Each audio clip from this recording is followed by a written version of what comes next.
Assalamu alaikum, my dear student. Welcome to the online class of Rikari Bajar Girls High School.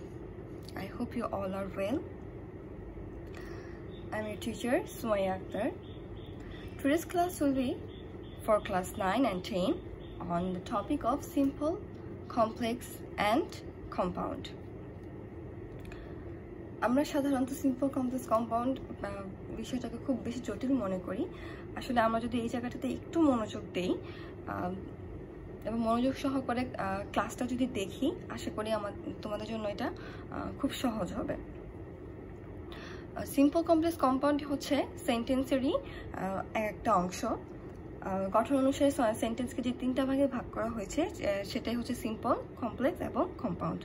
Simple complex কম্পাউন্ডের details জানার আগে আমরা একটা আমাদের clause সম্পর্কে আমরা একটা ধারণা নিব, ঠিক আছে? কারণ এই ক্লজটা আমাদের সিম্পল কমপ্লেক্স কম্পাউন্ডে জরুরি।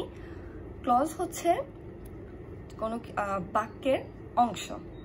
ক্লজটা কি? ক্লজ হচ্ছে বাক্যের একটি অংশ যার একটি সাবজেক্ট ও একটি ভার্ব থাকে। অর্থাৎ তুমি বলতে পারো এটাকে একটি খণ্ডাংশ, বাক্যের একটি অংশ। দুইটা বাক্য থাকতে পারে, এক একটা বাক্যকে ক্লজ বলা হয়, বাক্যের অংশ বলা হয়। তাহলে ক্লজের সংজ্ঞাটা কি দাঁড়ালো? ক্লজ হলো বাক্যের একটি অংশ যার একটি সাবজেক্ট ও একটি ভার্ব থাকে। ক্লজ প্রধানত তিন প্রকার, যথা প্রিন্সিপাল ক্লজ, সাবঅর্ডিনেট ক্লজ এবং কোঅর্ডিনেট ক্লজ। ক্লজ আমার সাথে তোমরা রিপিট করো। ক্লজ হচ্ছে তিন প্রকার: প্রিন্সিপাল ক্লজ, সাবঅর্ডিনেট ক্লজ এবং কোঅর্ডিনেট ক্লজ। এবার চলো আমরা এই সংজ্ঞাগুলো দেখে নিই। Principal clause. প্রিন্সিপাল ক্লজের অর্থ আমরা যদি সংজ্ঞাটা যদি দেখি, প্রিন্সিপাল ক্লজের অর্থ প্রকাশ করার জন্য অন্য কোনো ক্লজের উপর নির্ভরশীল থাকে না, অর্থাৎ মূল সেন্টেন্সটি থেকে আলাদা করে লিখলেও একটি স্বাধীন বাক্য হিসেবে অর্থ প্রকাশ করতে পারে। যেমন প্রিন্সিপাল ক্লজটা হচ্ছে কি, দুইটা বাক্যে দুইটা অথবা দুইয়ের অধিক যদি কোনো বাক্য থাকে, সেন্টেন্স থাকে, তার মধ্যে যেই সেন্টেন্সটা বা যেই ক্লজটা অংশটা আবার আলাদাভাবে অর্থ প্রকাশ করা যায়। অর্থাৎ এই ক্লজটা অন্য যে এক অথবা দুই একের অধিক যে ক্লজ আছে তার উপর নির্ভরশীল নয়।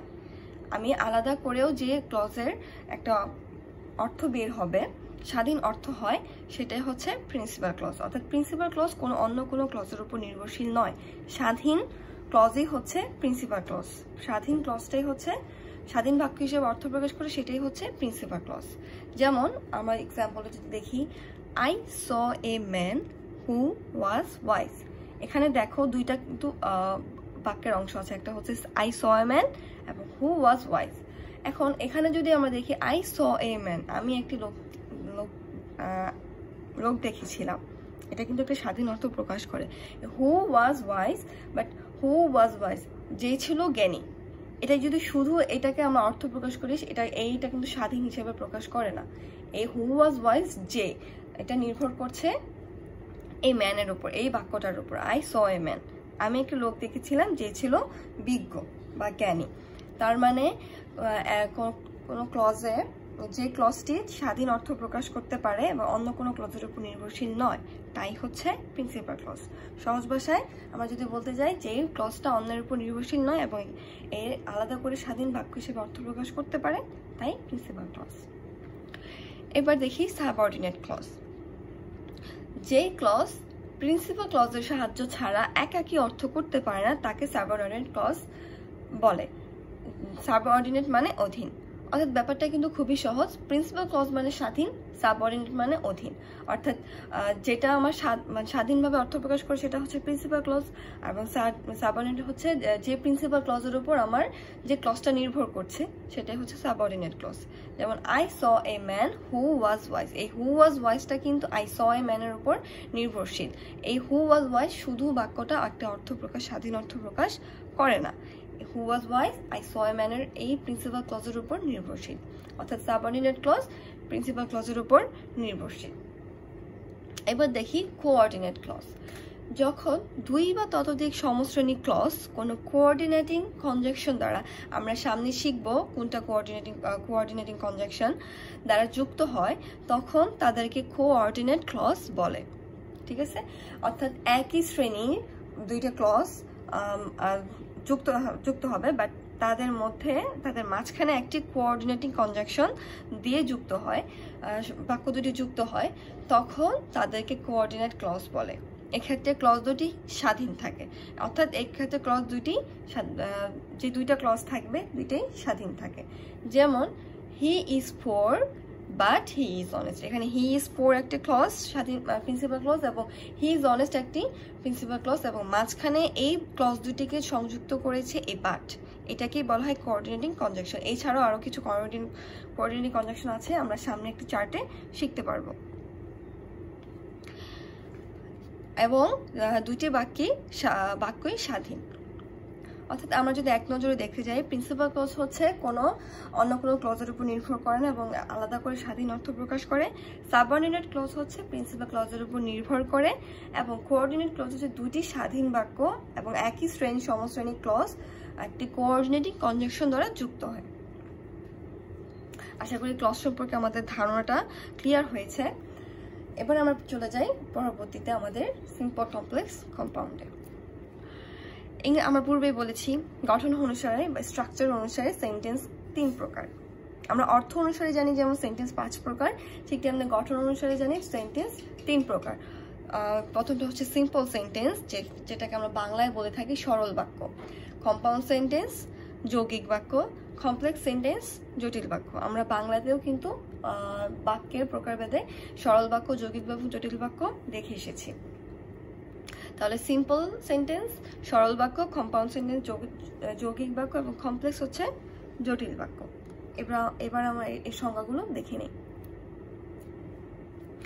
ডেফিনেশনে যদি প্রথমে দেখতে যাই সিম্পল সেন্টেন্সে সিম্পল সেন্টেন্সের গঠন হচ্ছে কি একটি মাত্র সাবজেক্ট এবং একটি মাত্র ফিনিট ভার্ব বা সমাপিকা ক্রিয়া থাকে, তাকে সিম্পল সেন্টেন্স বলে। অর্থাৎ সিম্পল সেন্টেন্সের সহজ গঠনটা হচ্ছে একটি মাত্র সাবজেক্ট থাকবে এবং একটি মাত্রই ফিনিট ভার্ব থাকবে বা সমাপিকা ক্রিয়া থাকবে।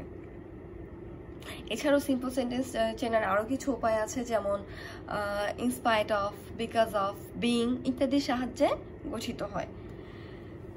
এবার আমরা দেখি কম্পাউন্ড সেন্টেন্স। যে সেন্টেন্সে 2 বা ততোধিক প্রিন্সিপাল ক্লজ থাকে এবং ক্লজগুলো কোঅর্ডিনেটিং কনজাংশন, আমরা বলেছিলাম ফর, অ্যান্ড, নর, বাট, অর, ইয়েট, সো দ্বারা যুক্ত থাকে, তাকে কম্পাউন্ড সেন্টেন্স বলে। তাহলে কম্পাউন্ড সেন্টেন্সটা কি? আমরা যেমন পিছনে ক্লজগুলো শিখেছিলাম যে সেন্টেন্সে 2 বা ততোধিক প্রিন্সিপাল ক্লজ থাকে, প্রিন্সিপাল ক্লজ দুটি স্বাধীন বাক্য হতে হবে এবং ক্লজগুলো কোঅর্ডিনেটিং কনজাংশন দ্বারা যুক্ত হয়, তাকে কম্পাউন্ড সেন্টেন্স বলে। যেমন he is poor but he is honest. এখানে হি ইজ পুয়ার এবং হি ইজ অনেস্ট দুটি প্রিন্সিপাল ক্লজ এবং কোঅর্ডিনেটিং কনজাংশন বাট দ্বারা যুক্ত হয়ে কম্পাউন্ড সেন্টেন্সটি গঠিত হয়েছে। আমরা যদি ক্লজ সম্পর্কে ধারণা ক্লিয়ার করতে পারি, তাহলে আমাদের এই সিম্পল কমপ্লেক্স কম্পাউন্ডের ব্যাপারটা খুব ইজিলি বুঝতে পারবো। ক্লজ সম্পর্কে আমাদের ধারণা আরো ভালো হবে। এবার দেখে নিই কমপ্লেক্স সেন্টেন্স। কমপ্লেক্স সেন্টেন্স যে সেন্টেন্সে একটি মাত্র প্রিন্সিপাল ক্লজ এবং এক বা একাধিক সাবঅর্ডিনেট ক্লজ থাকে, তাকে কমপ্লেক্স সেন্টেন্স বলে। কমপ্লেক্স সেন্টেন্সের সাবঅর্ডিনেট ক্লজটি সাধারণত সাবঅর্ডিনেটিং কনজাংশনস, যেমন দো, although, till, until, before, which, what, who, whom, after, unless, since, if, as, because, that ইত্যাদি দ্বারা শুরু হয়। অর্থাৎ সিম্পল সেন্টেন্স ছিল একটি মাত্র সাবজেক্ট এবং একটি মাত্র ফিনিট ভার্ব থাকবে, এবং কম্পাউন্ড সেন্টেন্স হচ্ছে দুটি স্বাধীন বাক্য থাকবে এবং কোঅর্ডিনেটিং কনজাংশন দ্বারা যুক্ত থাকবে। আর কমপ্লেক্স সেন্টেন্স হচ্ছে কি একটি মাত্র প্রিন্সিপাল থাকবে আর এক বা একাধিক সাবঅর্ডিনেট ক্লজ থাকে। ঠিক আছে, অর্থাৎ সিম্পলটা কিন্তু আমরা সহজে বুঝতে পারছি যে একটি মাত্র সাবজেক্ট এবং একটি মাত্র ফিনিট ভার্ব থাকবে এবং এছাড়াও কিছু চিহ্নিত করার উপায় আছে। এবং কম্পাউন্ড হচ্ছে কি দুইটাই স্বাধীন প্রিন্সিপাল ক্লজ হবে এবং মাঝে আমাদের কোঅর্ডিনেটিং কনজাংশন দ্বারা যুক্ত থাকবে। এবং কমপ্লেক্স সেন্টেন্স কোনটা? একটা মাত্র প্রিন্সিপাল ক্লজ থাকবে এবং এক বা একাধিক সাবঅর্ডিনেট ক্লজ থাকে। তোমরা ইজিলি এইভাবে মনে রাখতে পারো।